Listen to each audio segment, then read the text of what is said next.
The film opens with the introduction of Dmitry, a graduate of the Soviet State Film Institute. He is personally entrusted by Stalin to document a mission led by Captain Novikov during the Great Patriotic War. Dmitry is Russian. Together, they form a small reconnaissance unit assigned to rescue fellow soldiers behind enemy lines. The team includes Captain Novikov, Sergeant Sergei, Corporal Vasily, Alexei, Ivan, Sacha, and Dmitry himself. They receive a distress signal and head out to help their comrades.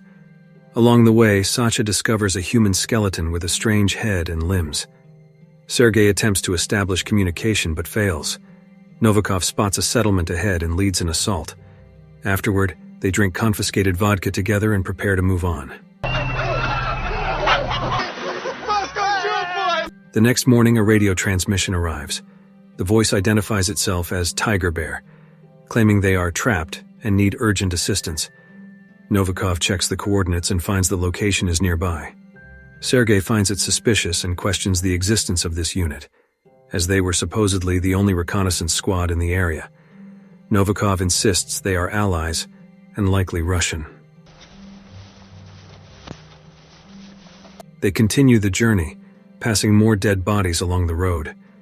Dmitry searches one of the corpses, which suddenly moves, startling him.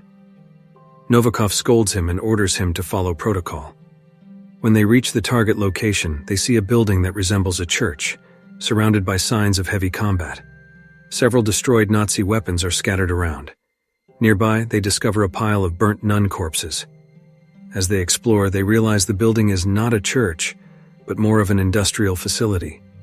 Novikov instructs Sasha to start the generator to light the interior. There, they find a grotesque humanoid figure with cables running into its skull and a crude machine replacing one of its arms.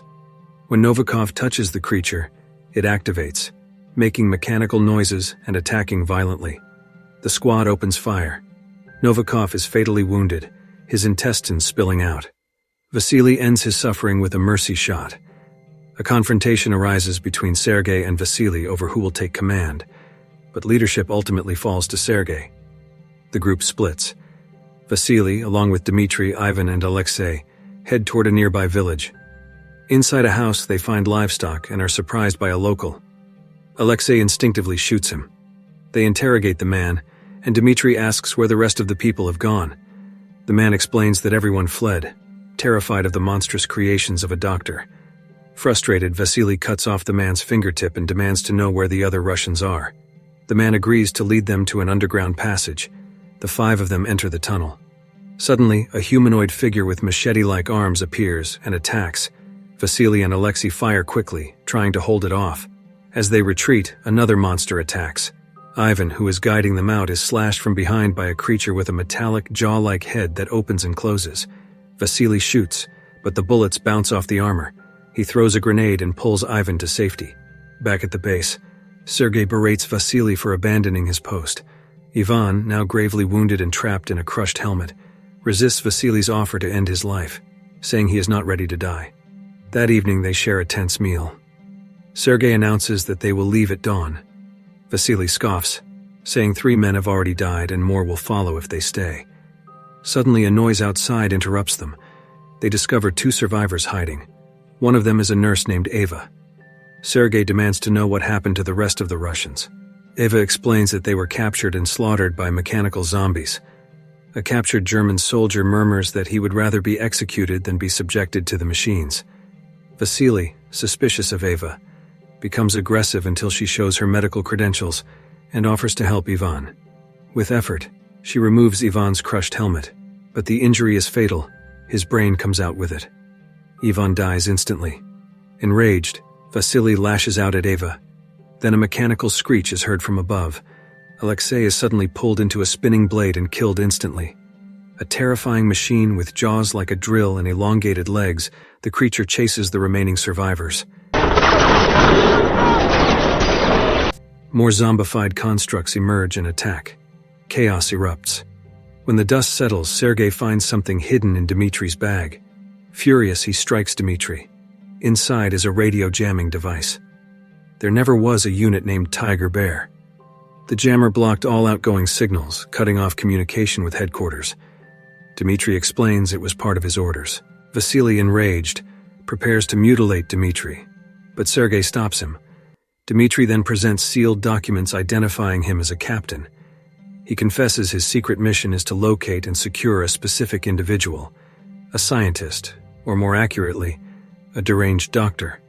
One of the prisoners is forced to guide them to the doctor's location. They descend through underground corridors lined with Nazi corpses. The creatures return, attacking the group. They flee into a chamber filled with piled bodies. A zombified creature with a spinning fan on its head descends. Vasily cuts the power cable, causing it to explode. Dmitri urges them to keep going to find the doctor. Sergei refuses, knocks Dmitri down, and orders the group to retreat while Dmitri proceeds alone. A creature seizes Dmitri's camera bag and disappears. Dmitri follows, hiding in a nearby room.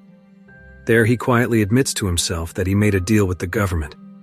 Capture the doctor in exchange for the release of his parents.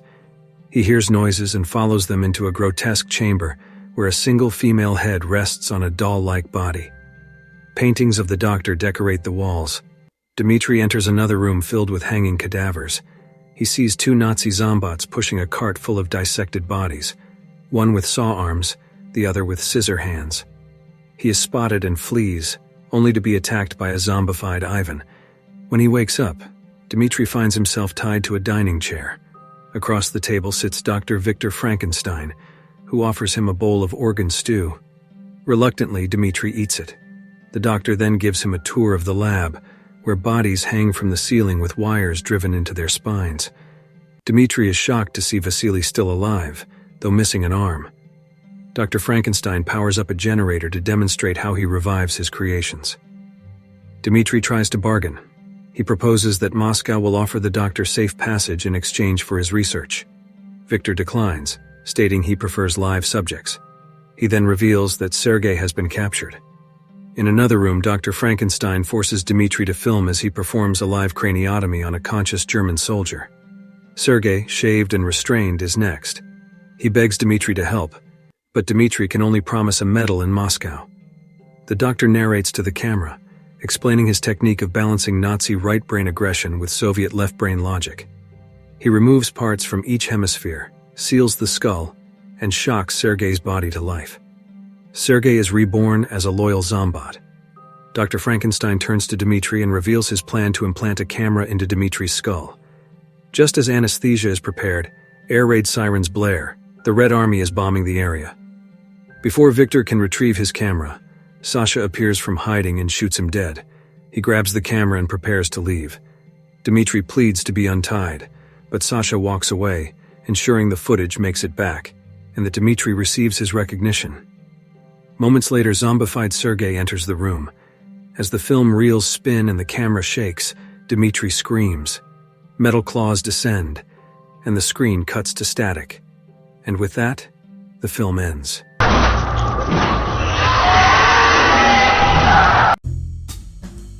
If you like this video, don't forget to subscribe.